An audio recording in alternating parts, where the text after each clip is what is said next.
نفسك. يا جماعه انا عايز امثل يا جماعه.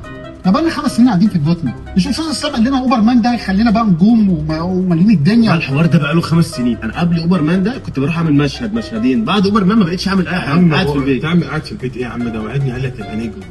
والله وانا اشتغلت انا في المترو، وانت رحت اشتغلت محاسب، وانت مندوب مبيعات، وعلى الله كلنا معاك. طب خلي بالكم يا جدعان، الموضوع ده بقى له 5 سنين، يعني زي ما احنا كبرنا في السن الراجل ده كبر في المقام، بقى مخرج منفذ. ياه بقى مخرج منفذ والله. بس انا عندي فكره بقى، انا اخش له بقى من دفعات المخرجين والمنفذين. تمام. خش في الكادرات بقى، اديله كادر اتكلم انا من فوق، هو يديني من تحت، اديله بقى زاويه يمين زاويه شمال. انا خايف وسط الكلام ده منتجه. مفيش بقى الكلام ده، ما انا هتكلم تامن. اتكلم يعني انا امن انا اتكلم وانت تتكلم. انت تامن. يعني انا لما اتكلم انا امن، ولما امن انت تتكلم هو يامن. انا هعمل ايه؟